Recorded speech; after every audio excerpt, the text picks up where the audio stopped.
32e séance. À la limite, je voudrais vous donner des indications pratiques.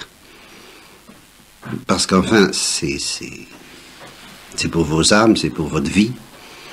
Et le problème de la philosophie, il existe en lui-même, mais je suis obligé de m'y intéresser spécialement par rapport à vous. Vous pourriez par exemple être tenté de penser que la foi suffit. Bon, il suffit de prier, il suffit d'aimer Dieu, il suffit d'aimer le prochain, il suffit de lire la Bible, il suffit de lire des auteurs spirituels, d'excellents auteurs spirituels que je ne manque pas de vous donner, n'est-ce pas? Et puis, et c'est tout. Bon. Et qu'il n'y a pas besoin de s'inquiéter de la philosophie. Alors, c'est tout de même pas tout à fait exact, ni dans l'absolu, ni pour vous. Parce que c'est vrai qu'il y a deux lumières qui doivent vous guider, mais justement il y en a deux et non pas une seule. C'est pas seulement la lumière de la révélation reçue par la foi qui doit vous guider pour naviguer au milieu des ténèbres de la culture dont vous êtes imprégné, culture scientifique ou littéraire. De toute façon vous êtes cerné par les ténèbres de la culture occidentale, et pour réagir contre ces ténèbres, je vais prendre un exemple très précis dans un domaine très très grave d'ailleurs, et qui nous menace tous, dans la société d'aujourd'hui. Eh bien, vous avez besoin de la lumière de la révélation, oui, mais vous avez besoin aussi de la lumière de la raison naturelle, c'est-à-dire de la philosophie. Et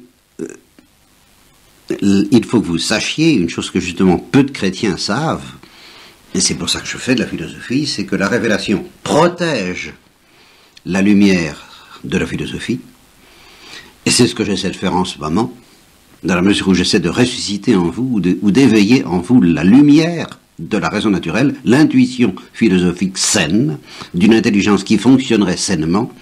La révélation, la grâce guérit l'intelligence, et la révélation protège cette perception, cet émerveillement naturel de l'intelligence devant la réalité du monde extérieur. Voilà.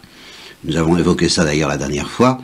Le monde, à ceux qui savent s'émerveiller, à ceux qui ont le goût de s'émerveiller et dont le cœur tendre est le nez en vaste et noir, eh bien, cette attitude intérieure que j'ai appelée la magnanimité, qui est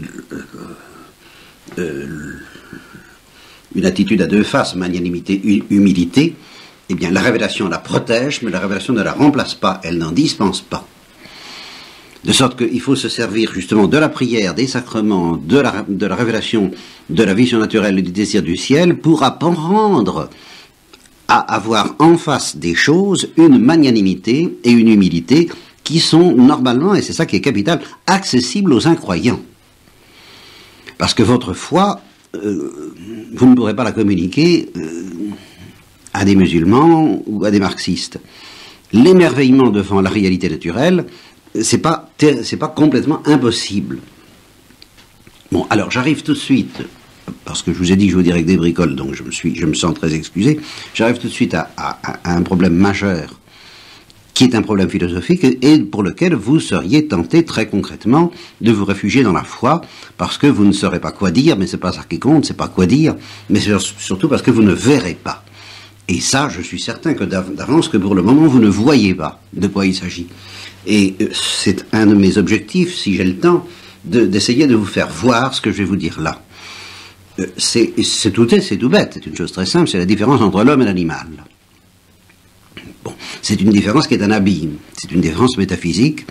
L'homme a une âme immortelle, une âme immatérielle, c'est-à-dire une intelligence capable de faire de la philosophie, justement, capable de vie religieuse, capable de culture, capable de dialoguer, capable de provoquer des tragédies comme dans Racine ou dans Dostoïevski. Bon, les animaux, non. Et ça suppose un abîme ontologique qui n'est pas visible au sens à première vue. En sens que un vieillard dégénéré, complètement gâteux, plus ou moins comateux, incapable de parler, peut apparaître dans son comportement moins intelligent qu'un dauphin ou un singe en pleine possession de ses moyens. Alors, comme justement, vous vivez dans un contexte culturel où on ne pose même plus la question. J'ai connu le temps où on posait la question, l'homme est-il différent du singe ou de l'animal? Et où on contestait ou on ne contestait pas, selon les cas, qu'il y ait une différence ontologique, c'est-à-dire autre que superficielle, une différence profonde entre un enfant qui vient de naître, qui manifestement ne sait pas lire et qui est moins intelligent que le chien, avec qui on a quand même un début de dialogue, que cet enfant est une âme immortelle et qu'à cause de ça, il ne faut pas le tuer, ceci dit entre parenthèses à propos du problème de l'avortement, vous voyez comment tout se tient. Bon, alors, est-ce que ça va être simplement une vue de foi, ou est-ce que vous allez le voir philosophiquement? Bon, alors, il fut un temps, j'ai connu le temps où on débattait de ces choses. Et aujourd'hui, on n'en débat même plus, c'est noyé. On vit dans un monde où la doctrine de l'évolutionnisme règne tranquillement, et où tranquillement, on est convaincu qu'il n'y a pas de rupture absolue, ontologique, de continuité entre les animaux surdoués qui ont pu exister à certains moments de l'évolution, qu'on peut peut-être retrouver encore, des dauphins supérieurs, des singes supérieurs, tout ce que vous voudrez, et puis les hominiens, ce qu'on appelle les hominiens, c'est-à-dire des êtres, justement, dont on ne sait pas trop si c'était des hommes ou pas des hommes. Et alors avec cette notion d'hominien, qu'on vous jette tout de suite à la figure, qu'on vous jette même pas à la figure, dans laquelle on s'installe tranquillement, quand il s'agit des quelques 100 000, 200 000, 300 000 millions d'années, 1 million d'années ou 2 millions d'années avant maintenant, on dit qu'on a eu affaire à des hominiens, qu'on trouve des traces d'hominiens, et vous passez de l'hominien à l'homme sans même vous en apercevoir, comme un prestidigitateur qui vous sort un lapin d'un chapeau, on vous sort l'homme des hominiens, et à quel moment est-ce que ça a cessé d'être un animal pour devenir le possesseur d'une âme immortelle, intelligente, capable de la culture, de la vie religieuse, de la philosophie, de la guerre, de la haine, de l'amour et tout ça? Eh bien, scientifiquement parlant, on n'examine même pas la question, parce que justement, ce n'est pas une question scientifique. Donc, vous vivez dans un monde culturel où la question de l'apparition de l'homme comme phénomène métaphysique, unique, extraordinaire, plus merveilleux que l'apparition des mondes, a complètement disparu, en fait, culturellement parlant, dans toutes les chaires de diversité, et même chez les chrétiens. Alors, vous allez vous réfugier dans la foi, mais une foi qui va avoir mauvaise conscience parce que votre intelligence n'aura pas été guérie de ces ténèbres en vertu desquelles vous perdrez si vous vous laissez faire, si vous ne vous servez pas justement de la révélation pour retrouver l'intelligence philosophique des choses, c'est-à-dire une lumière naturelle, théoriquement communicable à tout homme de bonne volonté. Si vous ne retrouvez pas cette lumière, cette intuition selon laquelle l'homme est différent de l'animal d'une manière absolue, ben, c'est pas la foi qui va vous la rendre comme ça, ou plutôt, la foi ne va pas remplacer, la foi va être en péril, et elle va être en péril d'une manière stable, d'une manière durable, pas d'une manière accidentelle, ou en vertu d'une tentation démoniaque, comme pour Thérèse de l'Enfant Jésus. Non, elle va être menacée secrètement, du dedans, et vous ne saurez pas, par exemple, la transmettre à vos enfants, si vous en avez, ou à vos amis, et vous n'aurez même peut-être pas la garder, parce que, philosophiquement parlant, vous vous serez laissé gagné par les ténèbres extérieures dans lesquelles nous sommes. Et je prends cet exemple parce que d'abord il est massif, vous voyez bien que le problème de l'avortement en dépend, et vous voyez bien que même aussi le problème de la manière dont on traite l'acharnement thérapeutique, comment est-ce qu'on appelle ça? L'euthanasie. Bon, tout ça en dépend. J'ai lu récemment, je ne sais pas où, je ne m'attendais pas à trouver ça, parce qu'il y a longtemps que ça m'a agacé d'entendre défendre la vie, le respect de la vie, à propos de l'avortement. Alors qu'en effet, comme le dit cet auteur que j'ai découvert, mais que je ne sais plus qui c'était, mais je me l'étais il y a longtemps que j'avais fait cette remarque, c'est pas le problème du respect de la vie, c'est le problème du respect de l'homme. C'est pas la même chose. La vie animale, on peut la tuer pour des raisons légitimes. La vie humaine, c'est autre chose, mais il faut avoir su voir la différence, l'abîme qui sépare la vie animale de la vie humaine. Et c'est pour ça qu'il faut que je vous raconte justement un des événements de ma vie passée, au moment où je n'avais pas la foi, tout au moins je n'avais pas conscience d'avoir la foi, et où j'étais protégé par mon ange gardien, je suppose, parce que ça, c'en est un exemple pour moi assez saisissant. J'avais tellement pas la foi que justement cette question m'intéressait, et que, ayant lu un bouquin qui s'appelait L'intelligence des singes supérieurs de Köhler, c'était pas aussi avancé que maintenant comme prétention à rejoindre l'homme, mais il présentait des expériences dans lesquelles petit à petit le singe a fait un comportement de plus en plus intelligent, allant jusqu'à fabriquer une sorte d'instrument pour attraper des bananes ou des fruits, non seulement il pouvait aligner des caisses les unes sur les autres pour atteindre une banane au plafond, mais même il pouvait fabriquer une espèce de tige en enfilant un roseau sur un autre pour attraper donc à fabriquer une sorte de début d'instrument, et depuis on a fait du chemin, on est allé plus loin. Ça m'a excité l'intelligence, ça m'a passionné, et je me suis dit, mais est-ce qu'on ne pourrait pas aller de plus en plus loin, et ainsi rejoindre l'homme? Voilà. Est-ce qu'on peut imaginer qu'à force de traficoter... Et je n'avais pas de préjugés, je n'avais pas de préjugés religieux pour ou contre la possibilité de rejoindre l'homme. Et je me rappelle avoir passé la nuit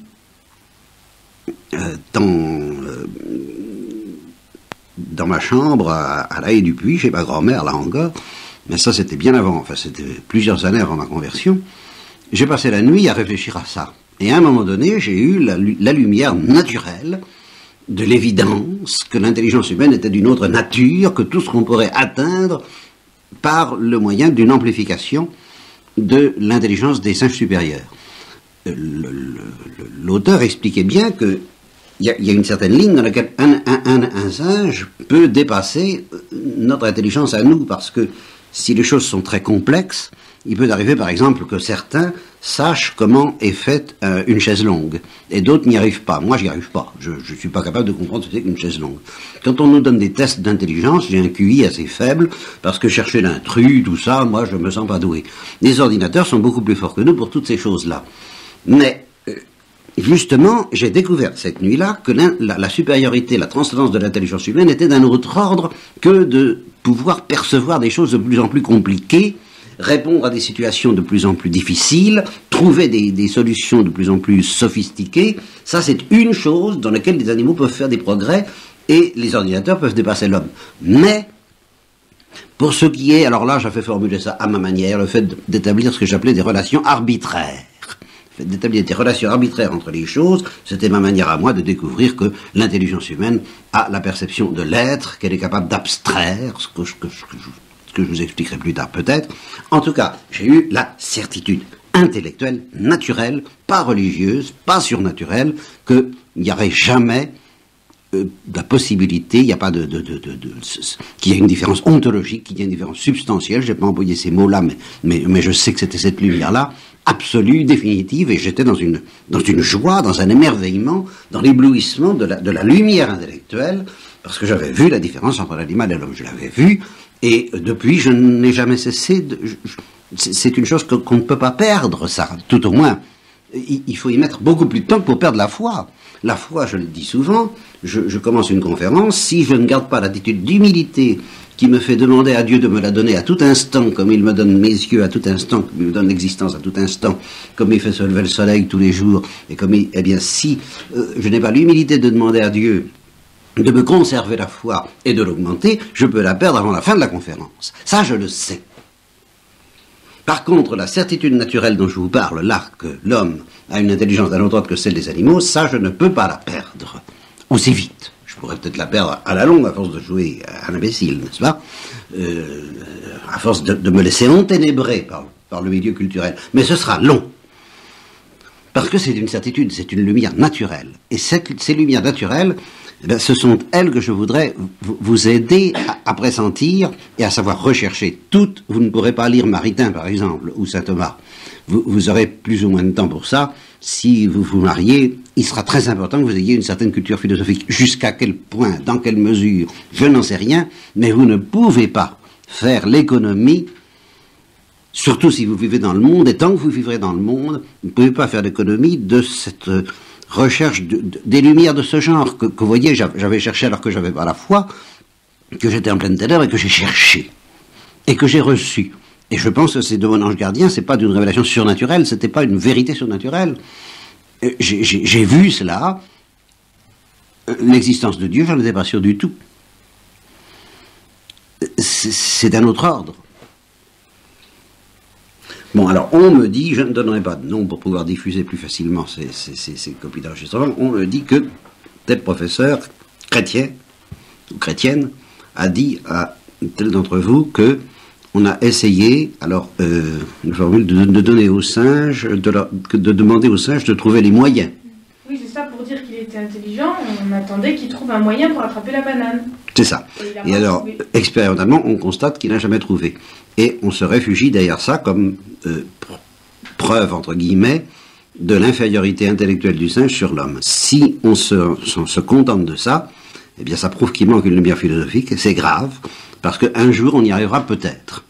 Et je pense qu'en effet, les hominiens, en tout cas, que je ne pense pas, je pense qu'il y a eu des hominiens qui n'étaient pas des hommes, ça je crois que c'est vraisemblable que la science découvre des traces de ce genre d'êtres, ont trouvé, eux, les moyens de fabriquer certains outils, parce que c'était des surdoués. En tout cas, c'est une hypothèse possible. Et alors, devant cette constatation que certains animaux surdoués, hominiens, très proches de l'homme, ont trouvé, ou vont trouver, ou peuvent trouver des instruments de ce genre, eh bien, la lumière naturelle fait défaut pour découvrir que ce n'était pas encore ça, l'intelligence humaine, si j'ai bien compris ce que vous me dites toutes les deux. Eh bien, ça, c'est très grave, et ça vous montre là le point où même un enseignement, et un enseignant chrétien et thomiste en principe, ou tout au moins qui a été au courant du thomisme, peut défaillir et vous mettre en péril de ténèbres qui vont vous faire perdre la vraie lumière philosophique, qui vous fera perdre un jour la foi. Tout ça se tient. Parce que quelqu'un qui a vu peut très bien dire « j'ai vu, mais je ne sais pas dire ». Je ne sais pas vous transmettre cette lumière, parce que justement, vous êtes encore... il y a besoin de vous guérir. Il y a besoin d'une maïotique, justement. Il y a besoin d'une malédiction.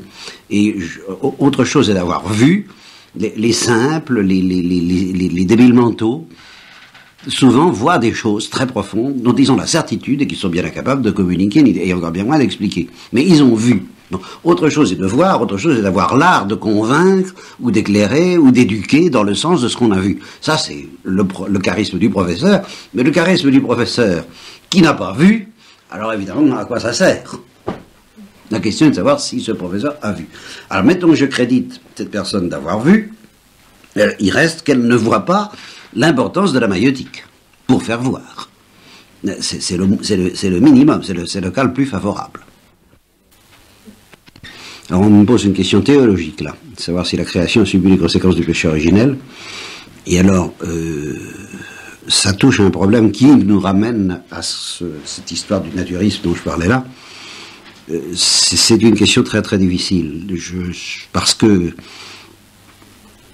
ça nous fait remonter en effet aux origines de l'homme, et sur ce point je crois que nous n'avons pas sur la terre, Dieu ne nous a pas révélé. C'est pour ça que certains, dont le docteur Carton dont je te parlais, prétendent qu'il existe une doctrine occulte cachée par Dieu et qui était connue tout de même de nos premiers parents et qui parviendrait encore jusqu'à nous. C'est également la grande idée de Guénon, qu'il y ait une sorte de tradition très secrète connue de nos premiers parents et qui n'a pas été reprise par la révélation chrétienne. La révélation chrétienne nous apportant le salut, c'est pas à la révélation chrétienne qu'il appartient, et tout ça est peut-être vrai, de nous redonner la science du monde que nos premiers parents pouvaient avoir. Et dans cette science du monde telle que nos premiers parents pouvaient l'avoir, et telle que justement des gens comme Guénon ou le docteur Carton ou d'autres prétendent retrouver, eh bien, il y a une solidarité extrêmement mystérieuse entre l'homme et les animaux. Il y a une doctrine de la souffrance universelle comme étant une loi ésotérique du progrès de la créature vers Dieu, qui est extrêmement mystérieuse et qui ne dépend pas de la révélation chrétienne. La révélation chrétienne ne ferait que revenir à cela et se situerait à l'intérieur de cela. Alors, dans cette perspective, on pourrait comprendre que les animaux souffrent et meurent à cause du péché de l'homme. Mais ce sont des spéculations qui ont peut-être leur vérité. Ce qui me gêne énormément, c'est que moi, mon impression à ce sujet-là, c'est qu'une clé a été perdue avec le péché originel, et que ce que Dieu nous redonne, c'est beaucoup plus beau, c'est bien supérieur à la clé qui a été perdue, mais la clé ne nous est pas rendue. Elle nous sera rendue dans l'autre monde, et qu'il est très dangereux, justement, de vouloir retrouver cette clé sur la terre. C'est ce que font les alchimistes depuis le début. depuis toujours, il cherche à retrouver la clé du paradis terrestre et la clé de ces problèmes-là. Et c'est pour ça que j'ai fait toute une conférence, quand j'ai fait le retour à la jeunesse, sur la différence entre la clé et le salut. La clé, c'est le secret de la révélation primitive, tel que nos premiers parents pouvaient l'avoir. Bon, eh ben ça, le jardin est fermé. Et ce qui nous est donné est beaucoup plus beau, c'est la couronne d'épines, et c'est la croix, et c'est le salut par la croix, mais c'est autre chose que la clé. La clé, nous la retrouverons dans l'au-delà. Alors, c'est pour ça qu'en un sens, je refuse de répondre à cette question, parce qu'elle dépend d'une science et d'une sagesse qui ne nous a pas été restituée. Encore, il n'y en a plus que des lambeaux. Et courir après ça, c'est se détourner de la science bien supérieure de la sagesse du Christ, qui est unique, elle. Alors, évidemment, là, je ne fais plus de philosophie du tout, mais ta question était théologique. Et alors, au ciel, on verra la création dans Dieu, avec la clé. Ah ben, naturellement. Attends, on retrouvera la clé au centuple, car le Christ avait la clé, bien sûr. Mais justement, il ne l'a pas dévoilée pour ne pas le détourner d'une science bien supérieure à celle de nos premiers parents, et qui est la science de la croix. Ça, c'est d'autre chose. Bien. Pour pas qu'on se contente du paradis terrestre, alors. Ben, il n'en est pas question. Non seulement on ne doit pas s'en contenter, mais on ne doit même pas le rechercher, parce qu'il n'est plus question du paradis terrestre, il n'y a plus que le paradis céleste. C'est celui-là qu'il faut chercher, et non plus le paradis terrestre. Et par conséquent, la recherche de cette clé nous détourne, même si elle est bonne en soi, de la véritable finalité humaine. C'est comme si on nous donne un premier gâteau, par notre faute on l'a perdu, on nous donne un deuxième gâteau qui est plus beau, si on louche vers le premier, on perd du temps et on pêche.